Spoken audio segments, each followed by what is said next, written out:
Penguin presents George VI, the Dutiful King by Philip Ziegler. Read by Charlie Anson. Chapter 1. Youth.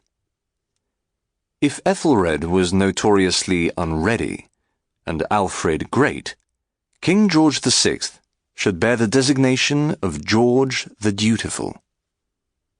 Throughout his life, he dedicated himself to the pursuit of what he thought he ought to be doing rather than what he wanted to do. Inarticulate and loathing any sort of public appearance, he accepted that it was his destiny to figure regularly and conspicuously in the public eye, gritted his teeth, largely conquered his crippling stammer, and got on with it. Deeply conservative with a small c, and if he had been free to vote, with a capital C as well, he realized that he must work with the Labour ministers of 1945 and win their trust and respect. Ferociously short-tempered, he learned not merely to suffer fools gladly, but to remain calm in the face of what he sometimes felt was almost intolerable provocation. Home-loving, and not deriving from travel the intellectual stimulus which some people find in it, he nevertheless resignedly undertook laborious journeys around the world in the service of his country. A passionate imperialist, he presided with only muted complaint over policies which he realized must lead to the disintegration of the British Empire. It was, in many ways, a ghastly life, yet at least he could tell himself that he had never failed to do his duty. Like many of Britain's more estimable monarchs, he was not born to be king. He was a second son, doomed by his royal birth to occupy a prominent position, yet spared the ultimate burden of the crown.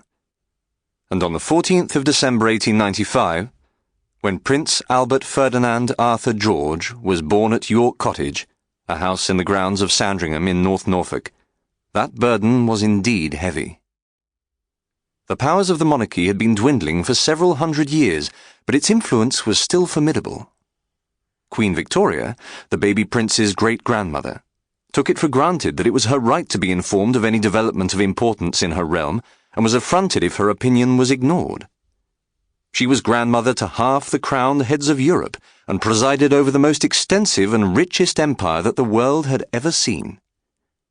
In the long years of seclusion that had followed the death of her beloved husband Albert, the monarchy had to some extent lost favour with the people, but now, in her extreme old age, the rare appearances of that tiny dumpy figure, swathed always in the blackest mourning, commanded extravagant respect and interest.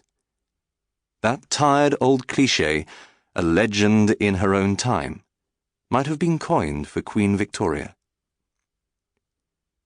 To be the great-grandson of a living legend is a daunting proposition. Bertie, as he was generally called, had further problems.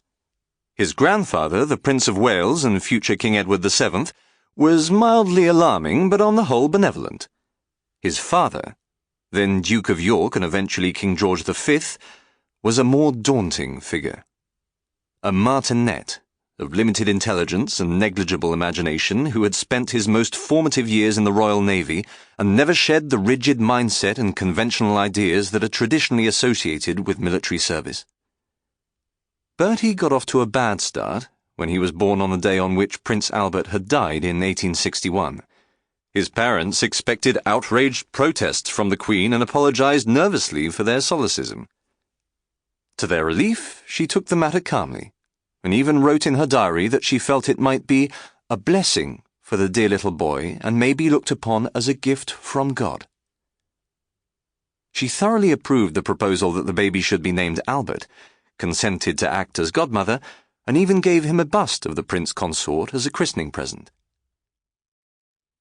Bertie's mother had been born Princess Mary of Teck, a family grand enough by most standards, but insignificant when compared to the British royal house. She was better educated than her husband and possessed what to most people seemed a dominant personality. But her father, the Duke of Teck, was not deemed to be of royal blood, and she was acutely conscious of the fact that she was descended from a morganatic marriage. As a result, she viewed her husband's family connections with exaggerated deference. She had previously been engaged to the Duke of York's elder brother, Prince Eddie, an effete and debauched profligate. Sample complete. Ready to continue?